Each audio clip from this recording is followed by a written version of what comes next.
जय श्री राम मित्रों। मैं ज्योतिष आचार्य पंडित राज जोशी आप सभी के YouTube चैनल माँ विंध्यवासिनी उपासक में हार्दिक स्वागत करता हूँ। जय माँ विंध्यवासिनी, जय श्री राम। मित्रों, आज साधना की श्रृंखला में एक और महाशक्ति के विषय में चर्चा करेंगे। इन महाशक्ति का नाम माँ वल्गामुखी है, या जिन्हें आप बगलामुखी के नाम से जानते हैं। मित्रों, शास्त्रों में इनका जो नाम है वो वल्गा है, ना कि बगला। वल्गा का अर्थ होता है नियंत्रण करना या लगाम रखना।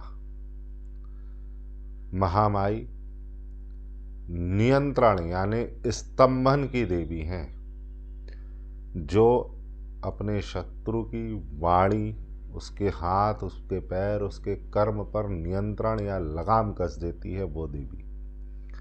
ऐसी देवी जो बंधन कार्य में चलती है, जिसका बंधन अचूक है, वो देवी बलगा या बगलामुखी है। इनका एक नाम माँ पीताम्बरा भी है। पीताम्बरा क्यों इनका नाम है, इसका कारण इनकी उत्पत्ति है। शास्त्र कहते हैं भगवान शिव माँ पार्वती को माँ की उत्पत्ति के विषय में बता रहे थे, तब उन्होंने बताया कि वात क्षोभ, यानी जब ये सृष्टि की रचना हो रही थी तब एक वातक्षोभ आया था। वातक्षोभ का मतलब होता है भयंकर तूफान। उसको कई लोगों ने अपनी भाषा में बवंडासुर का नाम दिया। जिस तरह बवंडर होता है ना, पूरा सब कुछ मिटाते हुए चलता है, वैसे ही उसको बवंडासुर शास्त्रों में बोला गया। ये वातक्षोभ जो था वो इतना विशाल था कि पूरी सृष्टि का विनाश करने चला था। अब चूंकि सृष्टि का पालन और रक्षा का कार्य भगवान विष्णु के हाथों में था, इसलिए भगवान विष्णु ने अपनी योग माया, जिन्हें हम आज माँ विंध्यवासिनी के नाम से जानते हैं, इन्हीं को अगर आप देखें तो श्री महात्रिपुर सुंदरी या ललिता, जिनको अपन कहते हैं श्री विद्या की भाषा में, श्री विद्या में इन्हें ललिता नाम से संबोधित किया गया है, श्री महात्रिपुर सुंदरी बोला गया है, उनकी साधना की। जब उनकी साधना या तपस्या उन्होंने, भगवान विष्णु ने उनका आवाहन किया या साधना की, शास्त्रों में जैसा लिखा गया मैं समझता हूँ आवाहन किया है। जब वो भगवती अवतरित हुई और भगवान विष्णु ने उनसे यह कार्य बोला कि इस भवंडर को आपको स्तंभित करना है, तब माँ ने जो रूप रखा, उस रूप की उस महिमा के कारण, क्योंकि वो स्तंभन करना था, उस भवंडर का स्तंभन उन्होंने किया था, इसीलिए उन्हें स्तंभन की देवी बगलामुखी के नाम से बोला गया या वल्गामुखी के नाम रखा गया। पीताम्बरा इसलिए कहा जाता है क्योंकि पीत आंबर, पीला है जिसका अंबर, जो पूरे पीत वर्ण में रहती हैं। पीताम्बर और पीताम्बरा, पीताम्बर मतलब भगवान विष्णु और पीताम्बरा मतलब उनकी शक्ति या उनकी तपस्या या साधना से सिद्धि, आप जो समझ लें, इसीलिए इन्हें पीताम्बरा कहा गया। ये माँ ललिता या महात्रिपुर सुंदरी या माँ विंध्यवासिनी या महामाया, योग माया, इन्हीं का एक रूप है। दूसरी बात, माँ बगलामुखी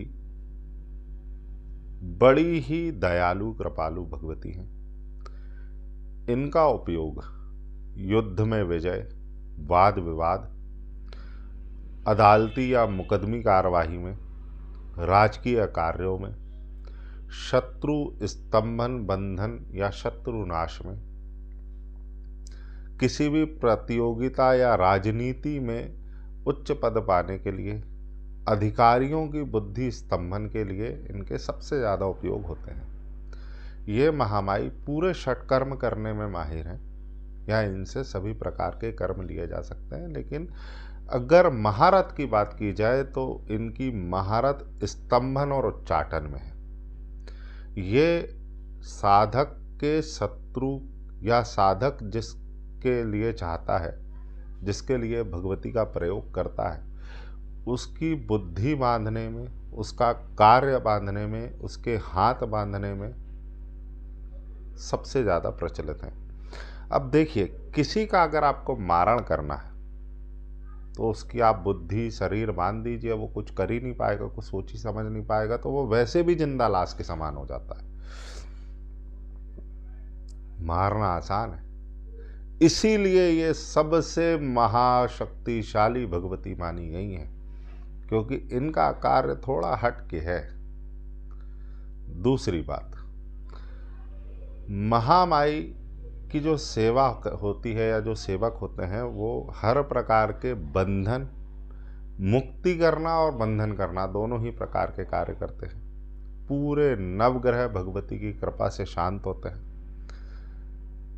हर प्रकार के कार्य में सिद्धि प्रदान करने वाली महामाई है। महामाई की सेवा में इनकी स्थापना जो दी जाती है, इनकी जो सेवा होती है वो ज़्यादातर 21 दिन या 41 दिन की सेवा होती है। उसमें गुरु द्वारा प्रदत्त मंत्र या गुरु द्वारा प्रदत्त आज्ञा अनुसार ही कार्य होता है। ये जो देवी हैं, ये महाशक्तिशाली देवी हैं। 10 महाविद्या में 8वां स्थान इनका क्रम में रखा गया है। मतांतर है, कुछ कोई दूसरा मत मानते हैं, कुछ मानते हैं, पर मेरे हिसाब से जो मेरी जानकारी है उसमें 8वां इनका स्थान है। भगवती की सेवा पूजा में इनकी जो चौकी बैठाई जाती है वो कम से कम धरती से 2.5 फीट ऊपर होनी चाहिए, कम से कम। उससे कम में पटा या चौकी नहीं बिछाई जाती। कम से कम 2.5 फीट ऊपर इनको स्थापना दी जाती है। चौकी के ऊपर पीला वस्त्र बिछाकर पीले चावल से भगवती को स्थान दिया जाता है। उनका चित्र, फोटो या उनके यंत्र की स्थापना होती है। महामाई के यंत्र में कुल मिला के लगभग 65 शक्तियों का वास होता है। इनकी ज्योत जो जलती है, जो दीपक जलता है, वो शुद्ध गाय का घी जो हल्का पीलापन लिए होता है, या तो उससे जलती है या पीली सरसों का तेल निकालकर जो तेल उपयोग होता है उससे जलती है। दोनों ही कर्म के हिसाब से, जिस उद्देश्य से आप कर रहे हैं उस हिसाब से। अगर आपका कोई अभिचार कर्म करने का उद्देश्य है तब आप पीली सरसों के तेल का उपयोग करते हैं, अन्यथा भगवती को, महामाई को गाय के शुद्ध घी का ही उपयोग बेहतर है। कृपा प्राप्ति हेतु मैं उनकी सिद्धि तो शब्द नहीं ले सकता, क्योंकि इंसान में सामर्थ्य ही नहीं है कि वो भगवती की सिद्धि कर सके। भगवती की कृपा प्राप्ति हेतु, उनकी अनुकंपा प्राप्ति हेतु आप गाय के घी का उपयोग कर सकते हैं। महामाई की साधना में जो ज्योत की बाती होती है वो भी पीली होती है, इस बात का विशेष ध्यान रखा जाता है।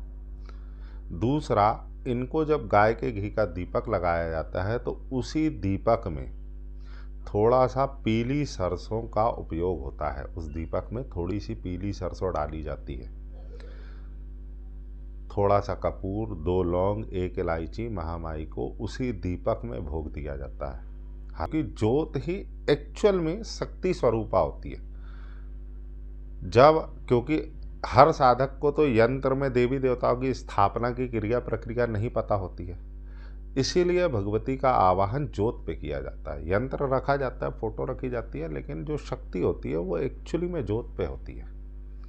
ये बात बहुत कम लोगों को पता है। ज्योत का महत्व ही इसीलिए है। दूसरी बात, महामाई के जो गणेश हैं, इनकी साधना से पहले इनके गणेश जी की पूजन होती है, और इनके गणेश स्पेशल गणेश है जिनको हरित गणेश बोला जाता है। इनके मंत्र की साधना, भगवती के मंत्र से पहले गणेश मंत्र में हरित गणेश के मंत्र का उपयोग होता है। उनकी एक माला जाप होती है, उनका आवरण पूजन होता है, माँ भगवती की षोडोपचार पूजन होता है। उससे पहले गणेश जी का पूजन होता है, उसमें हरित गणेश की स्थापना होती है। इसके अलावा इनके जो पति हैं वो माने गए हैं मृत्युंजय शिव, भगवान मृत्युंजय महाराज। एकवक्त्र भी इनको बोलते हैं, लेकिन आप मृत्युंजय मंत्र की साधना इनसे करनी चाहिए, चाहे आप 11-21 बार ही पढ़ें, पर उनका आवाहन या उनको ध्यान करना होता है। भगवती के भैरव जो हैं वो आनंद भैरव कहे गए हैं।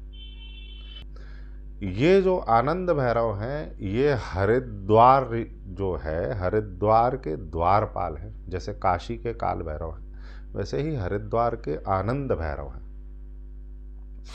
महामाई को भोग में केसर वाला दूध, हल्दी वाला दूध, या पीले लड्डू, पीले फल, पीले फूल, बेसन की मिठाई, बेसन की बर्फ़ी, बेसन के लड्डू, ये केसर की खीर, बूंदी, पुड़ी, इस तरह से भगवती को पीला भोजन, मीठा पुलाव, पीले कलर का जो चावल, मीठा चावल जो बनाया जाता है, वो उसका भोग भगवती को बड़ा प्रिय है।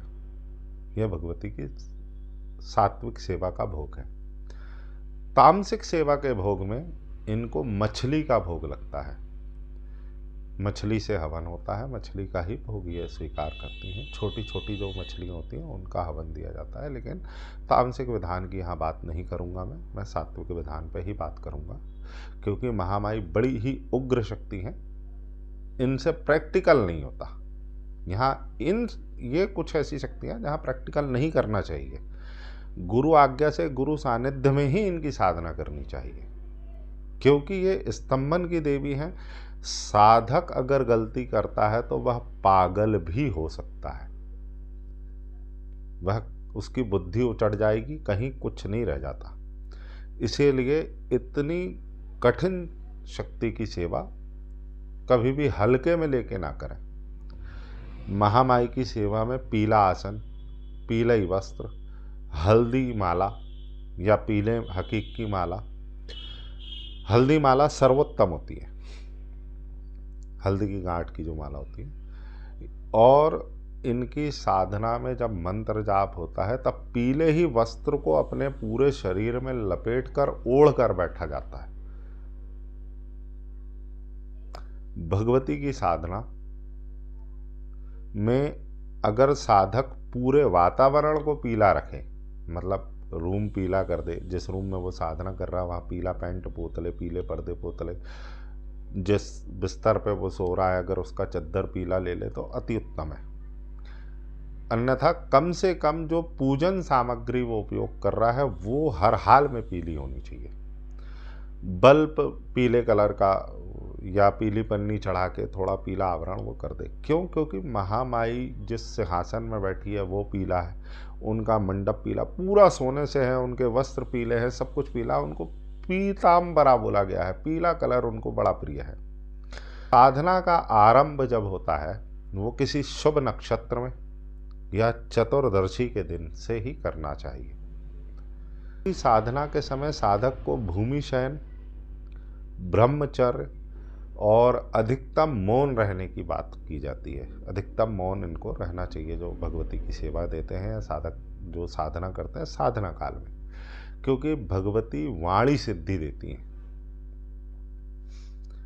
जो ज्योतिष का कार्य करते हैं या जो एडवोकेट हैं, वकालत का कार्य करते हैं, या ऐसे जो भी कार्य जिसमें जैसे बैंकिंग का काम करने वाले, जहाँ मुंह की खाता आदमी, बोल के खाता है, जो वाणी का खाता है, ऐसे सभी लोग, कथावाचक हैं, ब्राह्मण हैं, इन सभी को भगवती की सेवा अवश्य देनी चाहिए। अगर आप ईशान कोण में बैठ के करते हैं तो इससे भगवती शांति प्रदान करती है। शांति कर्म में ईशान कोण का उपयोग किया जाता है। वहीं आग्नेय कोण में अगर बैठ गया व्यक्ति तो मारण प्रयोग हो जाता है। भगवती की पश्चिम दिशा में मुख कर कर अगर सेवा दी जाती है तो महामाई धन और ऐश्वर्य संपत्ति प्रदान करने वाली हो जाती है। ऐसे ही अगर नेत्रीय कोण में बैठ जाए, साधक उस तरफ मुंह करके बैठ जाए तो उच्चाटन का प्रयोग होता है। और पूर्व दिशा पर बैठने से भगवती की कृपा प्राप्ति होती है, भगवती का आशीर्वाद प्राप्त होता है या भगवती का सानिध्य प्राप्त होता है। ये मात्र एक ऐसी देवी हैं जिनकी दिशा में भी कला है। इनकी दिशा का भी चुनाव बहुत मायने रखता है कि आप किस दिशा में मुख कर कर बैठ रहे हैं। ये बहुत बारीक ज्ञान है, बहुत कम लोग बता पाते हैं इस विषय को।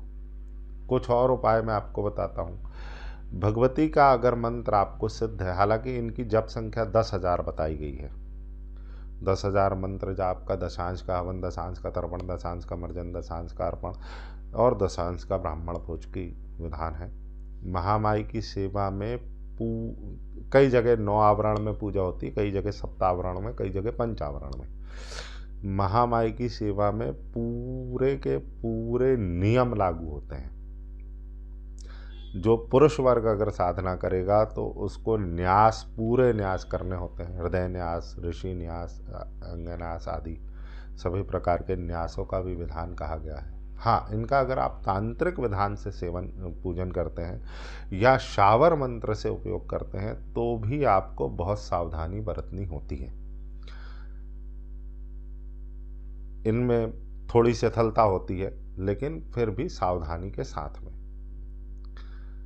भगवती की जब कृपा प्राप्त हो जाती है तब आप कुछ ऐसे कर्म हैं जो आप भगवती की कृपा से कर सकते हैं। वशीकरण, मारण, मोहन, उच्चाटन सभी प्रकार के। जैसे कि शहद और शक्कर युक्त अगर तिल या पीली सरसों से भगवती का हवन दिया जाए तो अचाट या अकाट्य वशीकरण होता है। ऐसे ही अगर 4 लाख मंत्र भगवती के जाप करके गुग्गल में तिल मिलाकर भगवती का हवन कर दिया जाए तो कैसी भी बंधन मुक्ति हो, चाहे व्यक्ति आपका कोई प्रियजन अगर जेल में भी क्यों ना हो, उसकी मुक्ति के रास्ते खुल जाते हैं। केसर युक्त दूध में तिल और चावल मिलाकर हवन करने से धन की प्राप्ति और ऐश्वर्य की प्राप्ति भगवती देती है। यही 1.25 लाख मंत्र अगर जाप कर दिया जाए और शहद, घी, शक्कर और पीली सरसों इन चीज़ों को मिलाकर भगवती का हवन करें तो इससे भी वशीकरण होता है। आप मनवांछित व्यक्ति का वशीकरण कर सकते हैं। ऐसे ही चमेली के तेल में अगर नमक और हल्दी ये मिलाकर अगर आप हवन करते हैं तो स्तंभन, बुद्धि स्तंभन के लिए ये प्रयोग होता है। ऐसे ही पीली सरसों का तेल निकाल लिया जाए और उसको नीम की पत्तियों के साथ में मिश्रित करके हवन देने से विद्वेषण हो जाता है। भगवती के ऐसे कई उपाय हैं जो अगर यहाँ बताने बैठेंगे तो पूरा वीडियो जो है वो 2-4 घंटे चलेगा। महामाई की इतनी महिमा, इतने पुराण में इतने विधान, इतनी प्रकार की शक्तियाँ गुरु कृपा से प्राप्त होती है। गुरु आदेश देते हैं, भगवती स्वयं भी अपनी विद्या में बताती हैं। भगवती महामाई ज्ञान देने वाली विद्या है। जो वाणी सिद्धि करेगी तो वो हर प्रकार का ज्ञान देती है। तंत्र, मंत्र, जादू, टोना, टोटका, सेवा, सामान्य सेवा से लेके विशिष्ट सेवा तक हर प्रकार की सिद्धि करने और कराने में सहायक है। महामाई की महिमा ये 10-20 मिनट के वीडियो में संभव नहीं है। जो भी इनकी सेवा के विषय में विशेष जानकारी चाहता है या इनकी साधना चाहता है वो मुझसे संपर्क कर सकता है। पंडित राज जोशी, 7415330208। जय श्री राम।